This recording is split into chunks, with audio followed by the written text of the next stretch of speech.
Salut! Aujourd'hui, je reviens en force pour vous faire une nouvelle vidéo comme vous l'avez vu dans le titre qui sera comment s'occuper d'une pierre qu'on vient de recevoir parce que j'ai eu beaucoup de questions par rapport aux pierres etc. Alors je me suis dit, vu que j'avais déjà fait une vidéo sur le quartz rose, je me suis dit pourquoi pas faire d'autres vidéos avec les pierres.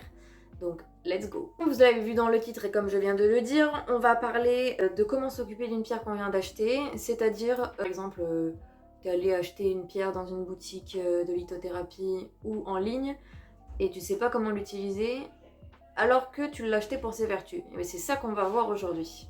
Admettons, je viens d'acheter ce cristal de roche, ce qui n'est pas vrai mais je mets un exemple.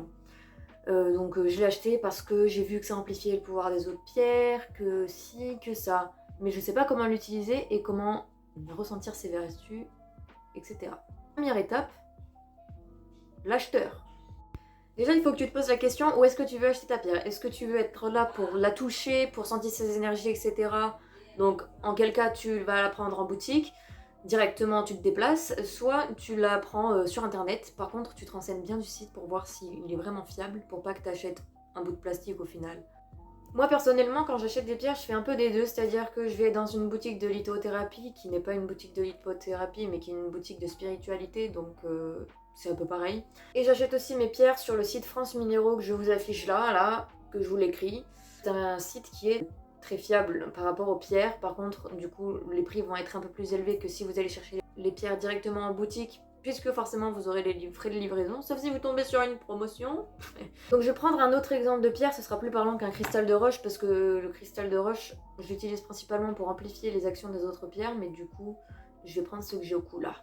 Let's go. Donc j'ai pris mon lapis lazuli que j'avais dans mon collier, dans ma cage.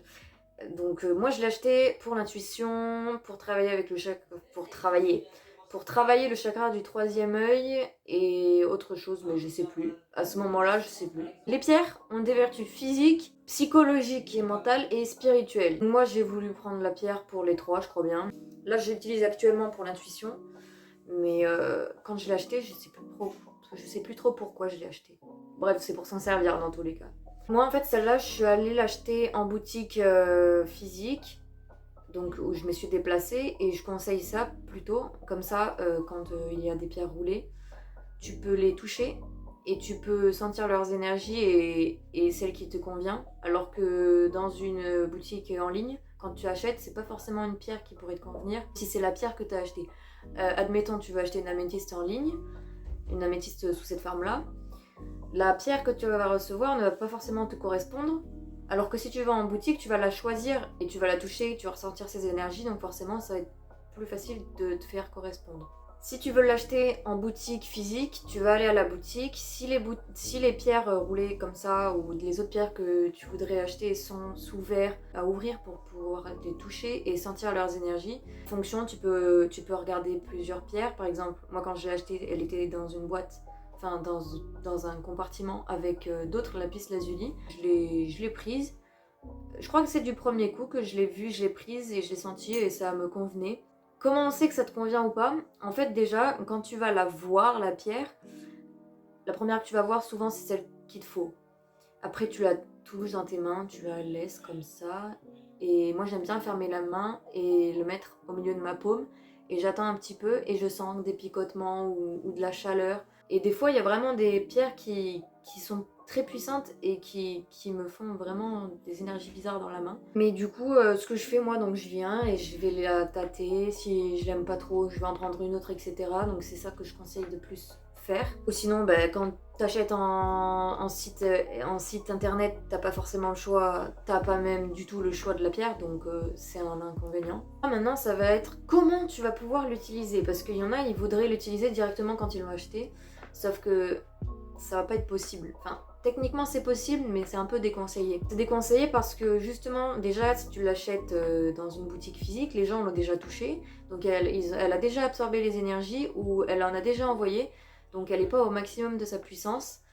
Et quand tu l'as acheté en ligne, c'est pareil, en fait, les personnes qui l'ont façonné, qui l'ont mis dans ton sachet, etc., enfin, qui l'ont façonné, par exemple, si c'est une pierre roulée, il y en a bien un qui l'a taillée, donc il a absorbé ses énergies. Et celui qui a mis dans ton pochon aussi, il y a les énergies de cette personne-là. Ce qu'il va falloir faire, c'est qu'il va falloir que tu la purifies et que tu la recharges. Je vais t'expliquer ce que c'est. Alors, purifier une pierre, en fait, ça va être quelque chose qui va lui permettre d'enlever toutes ses énergies d'elle, les mauvaises énergies qu'elle a absorbées ou qu'elle a rejetées ou qu'elle a... Tu vois, qu'elle a battu, elle s'est battue avec. Et donc, ça va lui permettre de mieux fonctionner par la suite. Mais purifier seulement la pierre et ne pas la recharger, ça sert à rien. Et c'est encore pire que si tu la purifiais pas, en fait. En fait, ça lui enlève vraiment toutes les énergies qu'elle a. Alors, ça dépend les pierres maintenant de comment tu vas pouvoir les purifier et les recharger. Alors, par exemple, les pierres généralement qui finissent en hit ne vont pas supporter de la mettre dans l'eau. Parce qu'en fait, il y a plusieurs façons de les purifier en fonction des pierres. Donc, il y a par exemple le mettre dans du sel, le mettre dans de l'eau salée. Je conseille l'eau distillée, donc l'eau déminéralisée qu'on prend dans le fer à repasser ou quoi.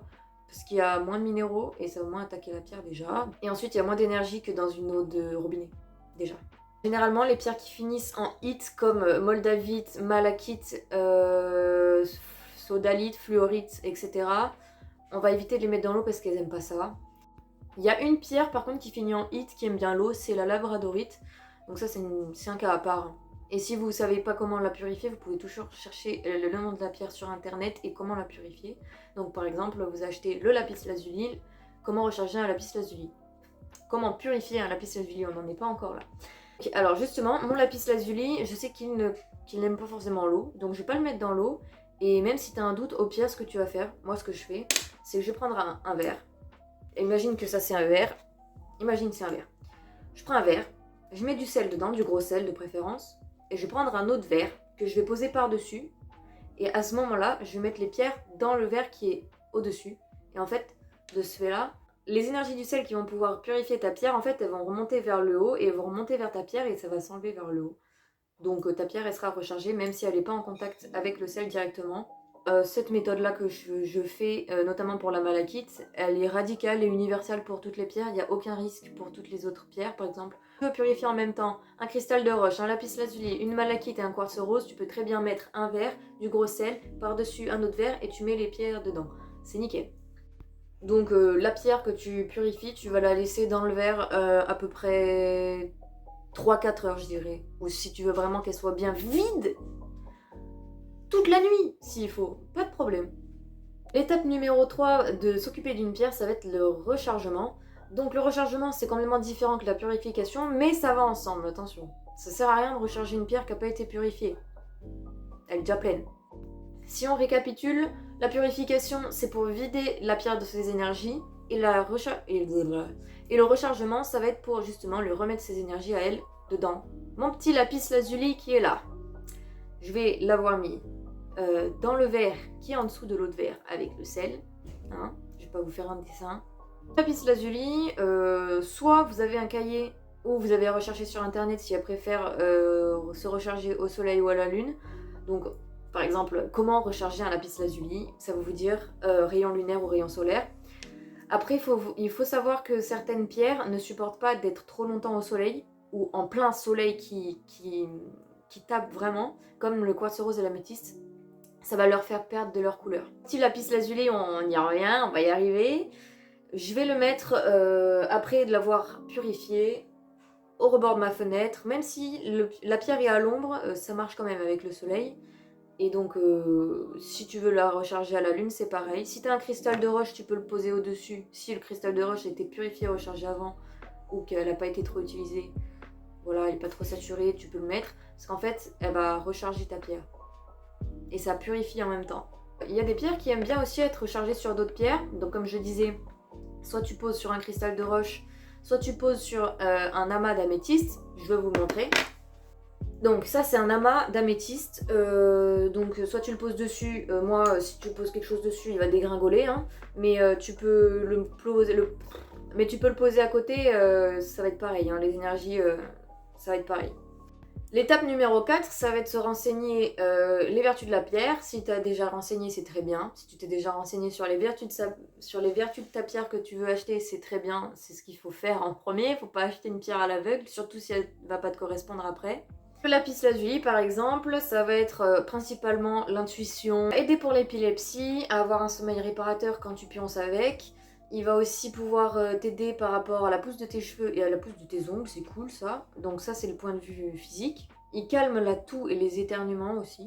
Donc le lapis lazuli il va stimuler l'intelligence, la créativité, etc. On va pas faire une vidéo entière sur le lapis parce que j'ai pas fini, les gars, en fait. C'est pas le sujet même.